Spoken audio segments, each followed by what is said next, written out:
출근길 하나님 말씀과 동행하는 출동 큐티의 진규선 목사입니다.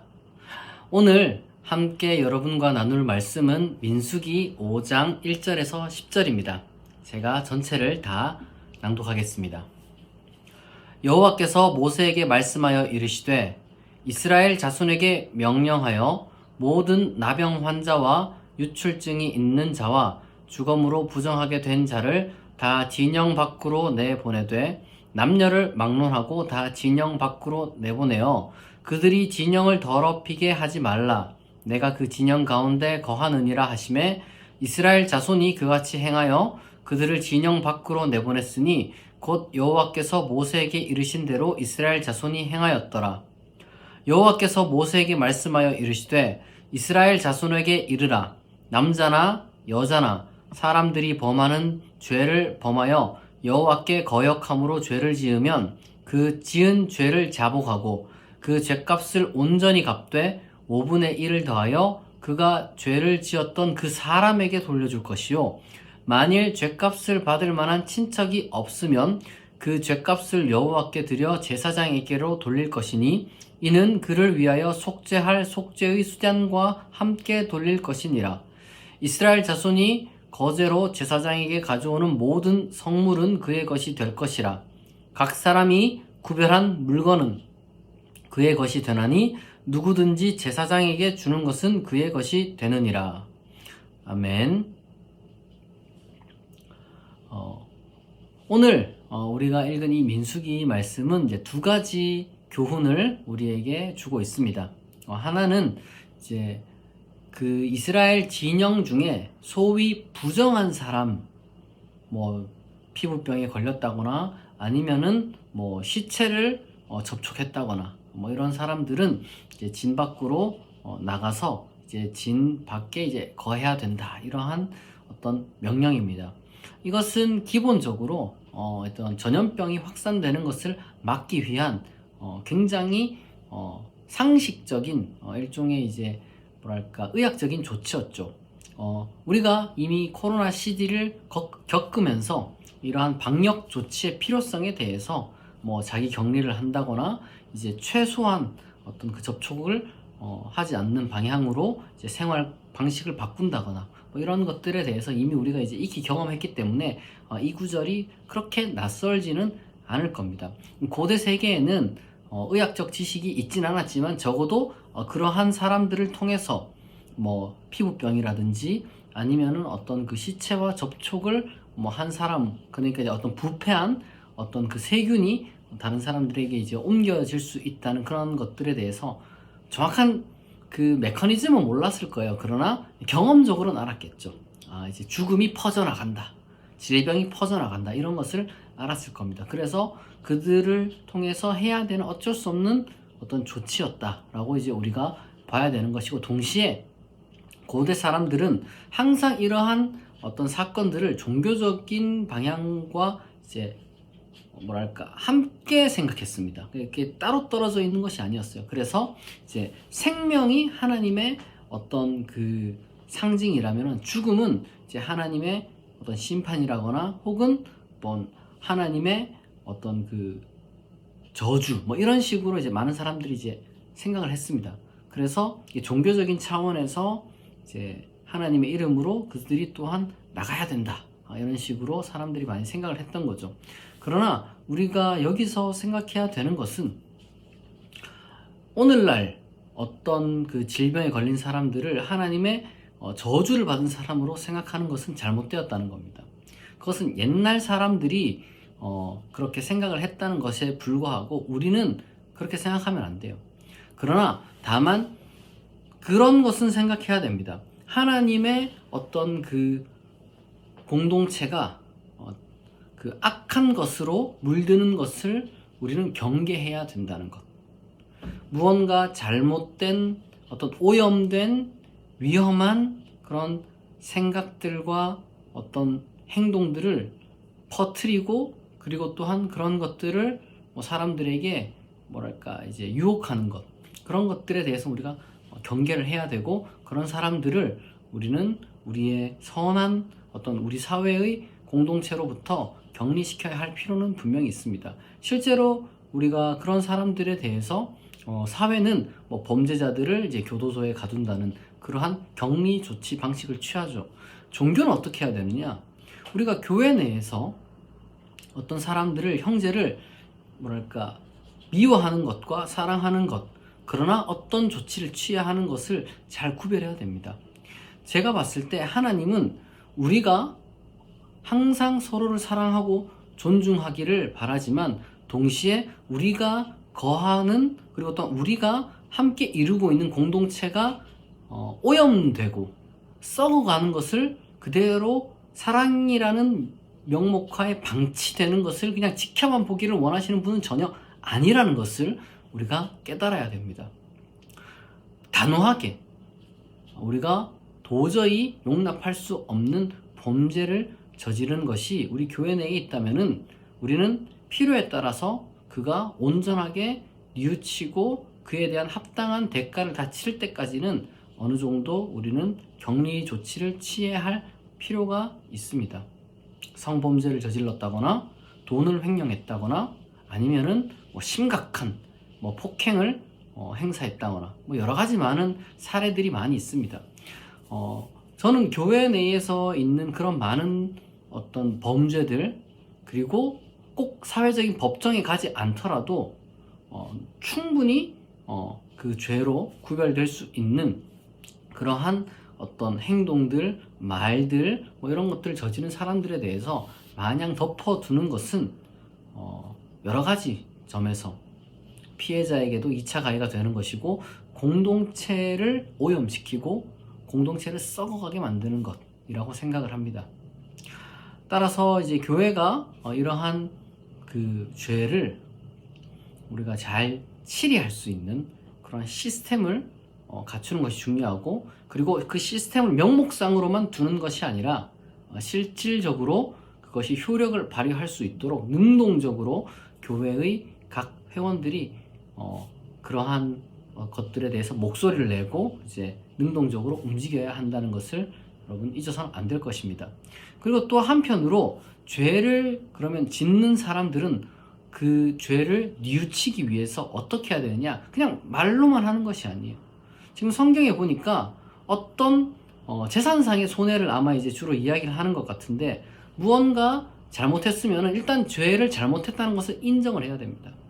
죄를 자복해야 된다고 이야기를 하고, 그리고 또한 그 죄값을 갚되 어떻게 갚느냐? 5분의 1을 더해서 갚아야 된다, 이렇게 얘기를 해요. 여러 가지 많은 어떤 사례가 있을 것이고, 뭐 율법이라는 것이 가급적 어떤 세부적인 내용을 다루려고 하지만 최소한 어떤 누군가에게 피해를 입힌 것은 그 피해를 보상하는 그 차원은 당연히 기본적으로 더 해야 되는 거죠. 내가 누군가에게 뭐 한 100만 원어치의 손해를 입혔으면 100만 원 돌려주고 끝, 이게 끝나는 게 아니에요. 이제 성경에 따르면 최소한 5분의 1은 더해서, 그러니까 20%는 더해서 이제 그에게 보상을 해야 된다. 그 말인즉슨 정말 딱 5분의 1만 더해라, 20%만 더해라, 그 얘기를 하는 게 아니죠. 진심으로 뉘우친 사람은 자기 스스로의 잘못을 인정할 뿐만 아니라 거기에 대한 실제 책임을 지는 사람입니다. 다르게 말하자면 자기가 잘못한 것에 대해서 책임을 지지 않는 사람은 진짜 뉘우친 게 아닌 거예요. 그런 사람은 하나님 보실 때 올바른 회개를 한 사람이 전혀 아닌 것이죠. 우리가 기독교 내에서 항상 뭐 사랑의 하나님, 용서의 하나님 말을 하면서 이 죄에 대한 회개를 굉장히 피상적으로, 어떻게 보면 그냥 지나가는 형식적으로 이야기를 합니다만은 정말 그건 잘못된 거예요.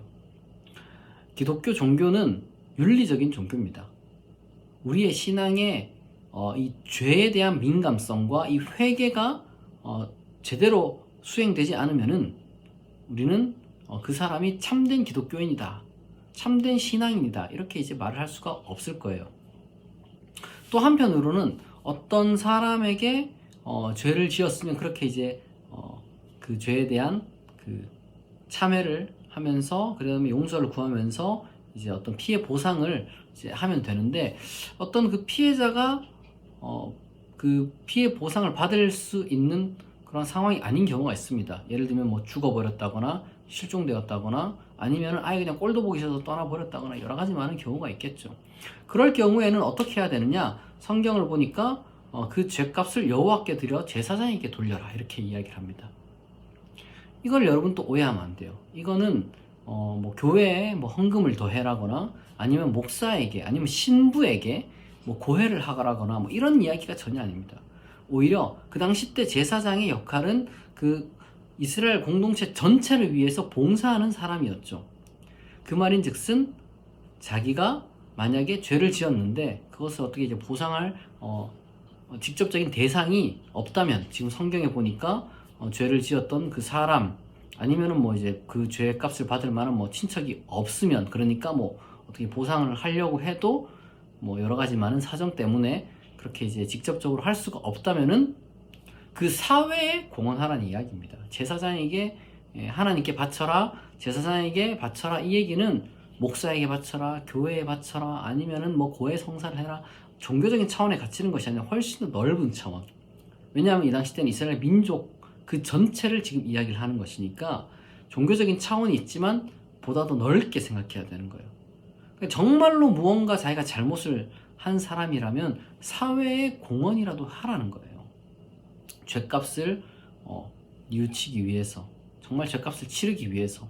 그저 뭐 교도소에 갔다가 온 것만으로도 끝나는 게 아니고, 뭐 법정, 사회 법정에서 세상 법정에서 어떤 그 판결에 따라서 나는 뭐 죄값을 다 치루었다 이렇게 이제 이야기를 하는 것은 제가 봤을 땐 정말 그건 양심이 없는 것이고, 그건 최소한이에요. 최소한. 그거는 최소한이고 그 이상을 하는 것이 여러분 참된 기독교인의 자세이고, 그리고 또한 기독교 신앙이 사람들에게 요구하는 바인 겁니다. 저는 만약에 어떤 사람이 죄를 지었는데 제대로 뉘우치지도 않고 피상적인 방식으로만 어떤 죄값을 치렀다고 이제 말하고 다니는 사람은, 저는 그 사람은 기독교 신앙의 이름으로 정죄를 해야 되고, 그리고 또한 그런 사람들은 우리가 필연적으로 강하게 예언자의 심정으로 하나님이 당신을 지금 지켜보고 계신다 이렇게 말을 할 수 있어야 된다고 생각을 합니다.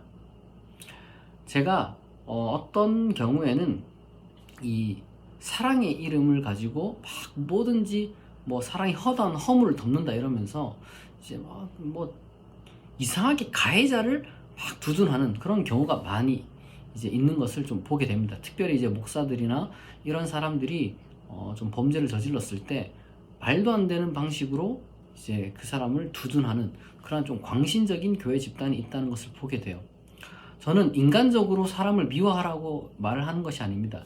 그 사태에 대해서, 그가 저지른 그 잘못에 대해서 우리가 단호하게 정말 지적할 수 있어야 되고, 기독교의 이름으로 사랑이 허물을 덮는다는 것은 정말로 뉘우쳤다면, 그리고 그가 그 죄값을 다 치렀다면은 이제는 더 이상 그것을 들추어내지 않아야 한다는 쪽으로 우리가 해석을 해야 옳은 것 같습니다. 왜냐하면 하나님은 회개를 하지 말라고 한 게 아니라 회개를 하면 용서해 주겠다 이렇게 이제 우리에게 말씀하고 있기 때문입니다. 우리가 죄를 저지르지 않고, 그리고 또한 어떤 잘못을 저지르지 않는 완벽한 그런 사람이 되면 좋겠지만 그럴 수는 없어요.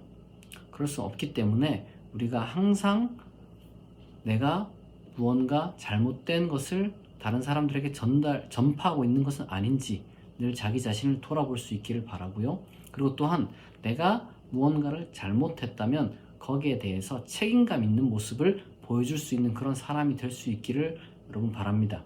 그리고 또 만약 우리가 그렇게 한다면은 우리 하나님께서는 우리의 공동체를 지키시고, 그리고 또한 나를 용서하시고 받아주실 겁니다. 왜냐하면 하나님은 바로 그러한 의미에서 사랑의 하나님이고 은혜의 하나님이고 자비의 하나님이기 때문입니다. 우리 하나님이 우리를 윤리적으로 훈육시키고 계신다는 것을 우리가 잊지 않고 늘 자기 자신을 돌아보고 또한 다른 사람들에게 또한 용기를 낼 수 있는, 사회적으로 특별히 이제 어떤 그 강자들이 잘못을 저지를 때 여러분들이 용기를 낼 수 있는, 그러나 뭐 지혜롭게 해야 되겠죠. 이제 괜히 들이받고 싸우라는 얘기가 전혀 아닙니다. 여러분들이 어떤 이러한 그 원리들, 원칙들에 대해서 여러분들이 다른 사람과 대화하면서 이러한 기본적인 하나님의 그 원칙이 우리 공동체 가운데, 특별히 교회 공동체 가운데 형성될 수 있도록 여러분들이 선한 영향력을 또한 끼칠 수 있는 그러한 사람이 될 수 있길 바랍니다. 오늘 주일인데요. 쉬는 분도 계시고 출근하는 분도 있을 겁니다. 출근하는 분도 힘내시고, 또한 쉬면서 예배를 드리는 분도 하나님께서 주시는 그 평안 가운데 새 힘을 얻을 수 있는 시간이 되길 바랍니다. 기도하겠습니다. 자비하신 하나님 아버지, 은혜를 감사합니다. 오늘 민수기를 통해서 하나님께서 어떤 사람들을 왜 공동체 가운데로부터 격리시켰는지 우리가 읽었습니다. 그리고 죄를 지은 자는 어떤 방식으로 책임을 져야 할지도 우리가 들었습니다. 하나님, 우리가 고대인의 그런 사고방식 중에서 어떤 실제로 문자적으로 병에 걸리거나 아니면은 조금 부정적인 일을 한다고 여겨지는 그런 사람들을 차별하는 것이 아니라 악하고 잘못되고 더러운 것을 다른 사람들에게, 그리고 우리가 속한 공동체에 전파하는 그러한 일들을 우리로부터 격리시킬 수 있도록 하나님께서 지혜를 더하여 주시옵소서. 그리고 또한 그러한 잘못을 저지른 사람들이 그 사람을 위해서도, 그리고 공동체를 위해서도 우리가 그러한 사람들에 대해서 그 사람을 미워하기보다 이 사태를 해결하기 위한 그러한 조치로서 지혜롭게 그 문제들을 치리해 나갈 수 있는 우리 기독교인 공동체가 되게 하여 주옵소서. 죄를 지은 자는 죄에 대한 책임감을 갖게 하시고, 그리고 또한 죄를 지었다 할지라도 죄에 대해서 뉘우치고 참회하고 그에 대한 대가를 치름으로써 또한 하나님의 용서를 입는, 하나님께서 우리를 저주하기 위함이 아니라 우리를 훈육하기 위함이라는 것을 우리가 깨닫고, 죄를 지을지라도 우리가 회개하고 하나님께 용서를 구할 수 있는 그러한 하나님의 사랑의 자녀들, 자비의 수혜자들이 되게 하여 주옵소서. 우리 가운데 함께 하시고 오늘도 우리를 지켜주실 줄 믿사오며 감사드리며 예수 그리스도의 이름으로 기도합니다. 아멘. 오늘 출동 큐티는 여기서 마치도록 하겠습니다. 여러분 평안한 주일 보내시고요. 내일 월요일 아침 6시에 다시 만나겠습니다.